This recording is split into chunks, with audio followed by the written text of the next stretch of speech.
हो मंडळी हो, हॉटस्पॉट इथंच आहे बर का. तर मग चला चॅनलला सबस्क्राईब करा आणि घंटी नक्की वाजवा. आजकाल आपण बघतो कितीतरी बातम्या येतात की नैराश्याकडे वाटचाल झाली, मग नैराश्यातून आत्महत्या झाली, प्रेम प्रकरणातून आत्महत्या झाली, बायकोचा छळ केला, बायकोला मारून टाकलं, मुलाने बापाला मारून टाकलं, बापाने आईला मारून टाकलं.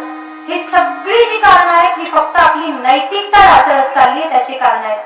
आणि जिथे तुमच्या आमच्या नीतिमत्तेचंच रोपटं मुळात भ्रष्ट झालं असेल तिथे कायद्याचं कलम काहीच करू शकत नाही. रसेल नावाचा विचारवंत धर्माची चिकित्सा करताना असं सांगतो की धर्म हा सर्वसामान्यांना खोटा वाटतो आणि धर्म हा राजकारण्यांचा फायद्याचा ठरतो.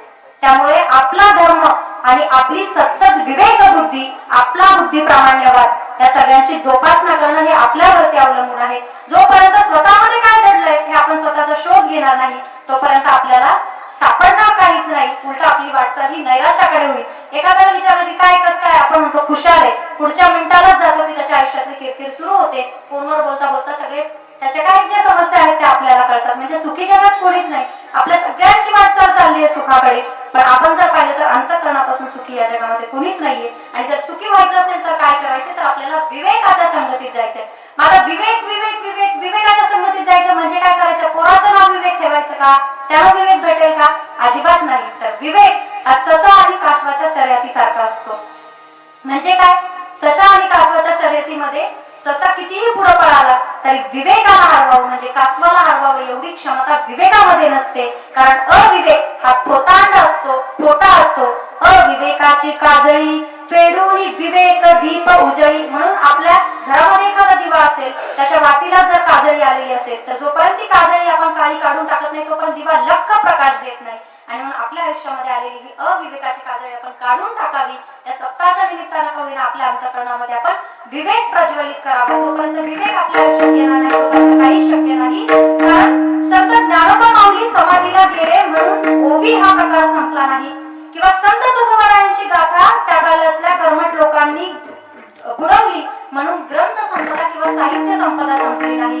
येशू ख्रिस्तांना क्रूसावरती टांगलं म्हणून क्षमेचं तत्व संपलं नाही, किंवा महावीर जैन हे गेले म्हणून अहिंसा संपली नाही, किंवा बुद्ध गेले किंवा मोहम्मद पैगंबर गेले म्हणून भक्ती संपली नाही. तर आजही कितीतरी दशकानुदशक आपण या महापुरुषांची पूजा करतो. एवढंच काय, स्वतःच्या आयुष्याची होळी करून दीनदलितांच्या दुबळ्यांच्या आयुष्याची खरी दिवाळी साजरी करणारे छत्रपती शिवराय आणि संभाजीराजे आपल्यासाठी गेले म्हणून आजही स्वराज्य विचार संपला नाही. वेगवेगळ्या प्रतिष्ठानांच्या माध्यमातून, शिवजयंतीच्या माध्यमातून तो विचार आजही तसा जागृत आहे. याचं कारण म्हणजे या सगळ्या महापुरुषांनी आपल्या सत्सद विवेक बुद्धीतून आपल्या समोर पेरला होता तो म्हणजे विवेक. आणि तोच विवेक आपल्याला घ्यायचा आहे. तो विवेक सहजासहजी आला का, अजिबात नाही. नेपोलियनचं जर चरित्र पाहिलं तर नेपोलियन ज्या ज्या गावांमध्ये राज्यांमध्ये फिरला प्रत्येक गावामध्ये एक बाई आवडायची, असं नेपोलियनचं चरित्र आहे.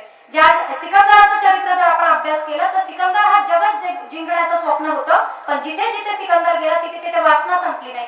हा प्रदेश मिळाला तरी हाही माझाच व्हावा, हाही माझाच व्हावा, ही वासना शेवटपर्यंत सिकंदराच्या सोबत राहिली. पण जगाच्या पाठीवर एकमेव राजा असा होऊन गेला की फक्त एकदा मासाहेब जिजाऊ म्हणाले की शिवबा आपल्या प्रजेतल्या लोकांचा छळ होतोय आणि म्हणून आपल्या प्रजेच्या सुखासाठी आपल्याला स्वतःचं स्वतंत्र सिंहासन स्थापन करायचंय, म्हणून तू उठ. शिवबाला काय म्हणत होता जिजाऊ, आई साहेब, शिवबा शपथ आहे आमच्या आत्म्याची तुला, जाऊ नकोस त्या सुलतानाच्या दरबारात. तुझ्या आई वडिलांशिवाय, संत सज्जनांशिवाय आणि शंभू भवानी शिवाय पुढे मान वाकवलीस तर शपथ आहे तुला. अरे शिवबा तुझा स्वामी कोण, तो शिखर शिंगणापूरचा राजा शंभू महादेव तुझा स्वामी, की सिंहारूढ जगन्माता आई तुळजा भवानी तुझी स्वामिनी, तुझ्याच भूमीची तुलाच भीतभर भीक घालणारे सुलतान कोण, वैरी रे वैरी तुझे, ह्यांना मुजरा करशील तर तुझ्यासारखा स्वामी द्रोही तूच. शिवबा तू स्वतंत्र राजा व्हावस म्हणून पार्वती परमेश्वरानं तुला जन्म दिला. शिवबा तू स्वतंत्र राजा हो नव्हे, तू फक्त आरंभ कर. या ज्वालामुखीतून जन्माला आलेला अजस्त्र सह्याद्री तुला पहिला मुजरा घालील आणि तुझ्या पाठी शिवबा राहील. शिवबा या हिमालयालाही एका चिमटीत बसवू शकेल असा प्रलयंकारी सामर्थ्याचा पश्चिम समुद्र गरजत गरजत हजारो तुफानांनी तुला पायगड्या घालील. शिवबा तुझ्या बंडाचा जय जयकार करील. अरे शिवबा हे सुलतान कोण, केवळ दृष्ट दानव, संत सज्जनांचे, सद्धर्माचे, सुसंस्कृतीचे काळ यांच्या मागे युगानुयुगाची पापणी यांना मुजरा करणार. शिवबा आठव, तू प्रभू रामचंद्रांच्या कुळी जन्माला आलास. रामाने रावणाला ठार मारून आपला धर्म तारला. तो खरा क्षत्रिय कुलावतंस होता आणि तो आहेच त्यांच्या बीजाचा अंकुर. तू या सैतानांची, या दैत्यांची सेवा करणार? आठव असेच मुजरे करणाऱ्या तुझ्या वडिलांना आठव. स्वतःचं स्वतंत्र सिंहासन स्थापन व्हावं म्हणून शहाजी राजांनी 6 वर्ष जीवाचं रान केलं, पण नाही यश आलं त्यांना. आपल्या वडिलांचं मन ओळख. अरे शुभा, आपल्या आई वडिलांचं मन ओळखत नाही तो पुत्र कसला? चल शुभा, पुण्याला चल. का चल? तर पुण्याची मावळची दरीखोरी, गुहा, अरण्य, जंगलच काय, देवळच काय, गावळच काय, मशिदी सुद्धा तुझी वाट पाहत कोळंबून तिथे थांबले.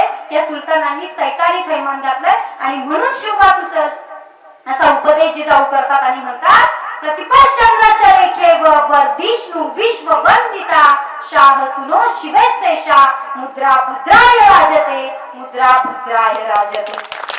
आणि जिजाऊ मासाहेबांच्या या उपदेशातून जे शिवबा उभे राहिले तर फक्त आपल्या आईच्या पत्राखाली राहण्यासाठी आपला जन्म झालेला नाही, तर या प्रजाच्या सेवेसाठी आपला जन्म झालाय. हा एकमेव मंत्र लक्षात ठेवला आणि उभी हयात तुमच्या आमच्यासाठी काबाड कष्ट केले. त्या शिवबांच्या स्वराज्याचं आपण काय केलं एकदा स्वतःला विचारा. तुम्ही म्हणता कीर्तनकारांना शिवचरित्र मांडण्याची काय गरज? तुम्ही म्हणता शिवाजी महाराजांची व्याख्यानं ठेवण्याची काय गरज? मग आजची जर आपण तरुणाई पाहिली तर त्या काळातले मावळे आठवा आणि आपले आपले मुलं आठवा. काय मावळ्यांच्या चेहऱ्यावरचं तेज होतं. परवा एक पावनखिंड नावाचा चित्रपट प्रदर्शित झाला. चित्रपटाचं नुसतं ते जे वरचं मुखपृष्ठ असतं त्यात फक्त त्या अभिनय केलेल्या अभिनेत्याचा जरी चेहरा पाहिला तर प्रचंड त्यामध्ये रौद्र रूप धारण केले. फक्त शत्रूचा नायनाट करायचा एवढाच उद्देश डोळ्यासमोर होता. एकदा जाऊन विचारा आपापल्या मुलांना आणि आपापल्या मुलींना आपली पिढी कुठे चालली येते. कितीतरी जवळच्या आपण ह्या भागामध्ये जास्त आहे किंवा इकडे जय भवानी नगर वगैरे, पुंडलिक नगर, दर शिवजयंतीला मागच्या 2-3 शिवजयंतीमध्ये सतत खुनाच्या मालिका झालेल्या आपण ऐकल्या. कुठे चालली आपली पिढी?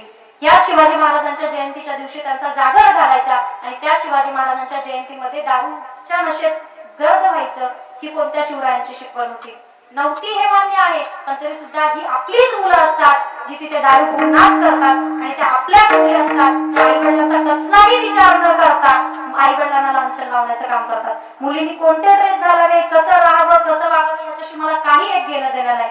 फक्त मुलींनी एवढं मात्र नक्की वागावं की त्यातून आपल्या आई वडिलांची मान सन्मानानं कायम ताटच राहील. काही नाही देता आई वडिलांना तरी चालेल, पण आई वडिलांना स्वाभिमान मिळवून द्या. एवढंच आता केलं काय सांगलं असेल. स्वाभिमान का द्यायचा? तर मुक्ताईच्या उपदेशातून प्रेरित झालेले ज्ञानोबा सगळ्या जगासाठी फसायला मागतात. आपल्या आई वडिलांच्या संस्काराखाली वाढलेले आपण एक लोकाची पोरगी चांगली नांदवून आपली बहीण दुसऱ्याच्या घरात चांगली नांदवू शकत नाही का?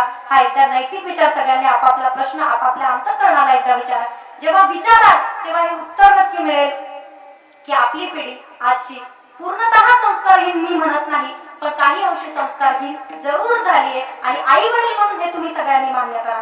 जसं मुला मुलींना शिकवण्याची गरज आहे, आई वडिलांनीच आपल्या आजी आजोबांचं घरात ठेवले नाही तर येणाऱ्या पिढीनं कोणाकडून आदर्श घ्यायचा. त्यामुळे आई वडिलांनी ज्याप्रमाणे साने गुरुजींच्या आईनी त्यांचा पाय मळाला म्हणून ते म्हणाले की आई मी आता स्नान केले आणि माझ्या पायाला माती लागेल, तेव्हा त्यांची आई म्हणाली की अरे बाबा तुझ्या पायाला माती लागली चालेल, पाय परत धुता येईल, पण अंतःकरणाला एकदा माती लागली ना ते अंतःकरण मात्र धुवून निघत नाही. तुम्हाला आम्हाला सरणावरती पोहोचवणारे आपले 4 नातेवाईक असतात. आपली राख होईपर्यंत तिथे थांबतात, पण ज्या क्षणी जाळ उठतो आणि जाळाच्या दाळ जेव्हा आपल्यापर्यंत येतो तेव्हा आपोआप मागे सरकतात.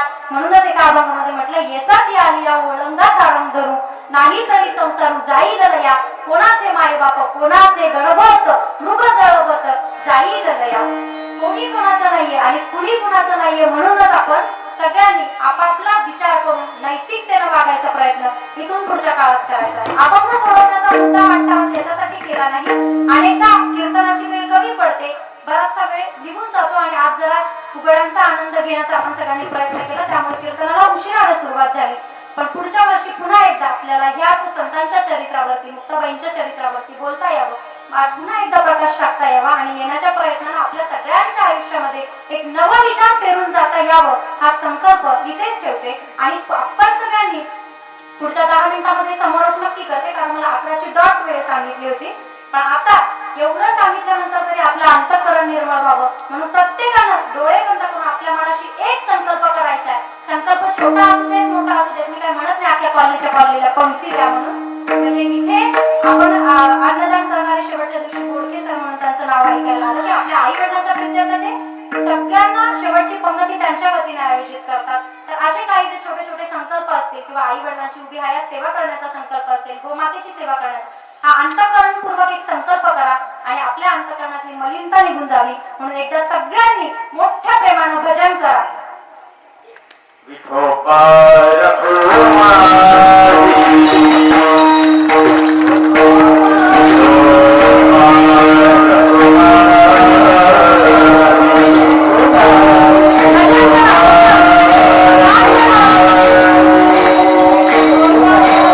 या आजच्या दिवशीची ही कीर्तन सेवा माझ्या वाटेला देणारे, तुम्ही म्हणाल की नामोल्लेख तर मी सगळ्यांचाच केला होता, पण आमचं बालपण ज्यांनी खूप सुंदर केलं आणि ज्यांच्या पूर्ण आयुष्याचे कष्ट म्हणजे माझ्या आई वडिलांचे कष्ट त्यांनी त्यांच्या डोळ्यांनी पाहिलेत आणि त्यांचे कष्ट माझ्या आई वडिलांनी त्यांच्या डोळ्यांनी पाहिलेत असे आमचे आदरणीय वसंत काका शेळके, नावाप्रमाणे सगळ्या गोष्टींमध्ये अगदी प्रफुल्लित असणारे वसंत म्हणून वसंत शेळके काका यांच्या माध्यमातून आमची सेवा माझ्या वाट्याला आली. पण त्यांना सहकार्य करणारे त्यांचा सगळा पवार महाराज, बोडके काका वगैरे हा जो सगळा मित्र परिवार आहे आणि तुमचं जे शिव प्रतिष्ठान आहे त्या प्रतिष्ठानाच्या माध्यमातून आजची सेवा आली.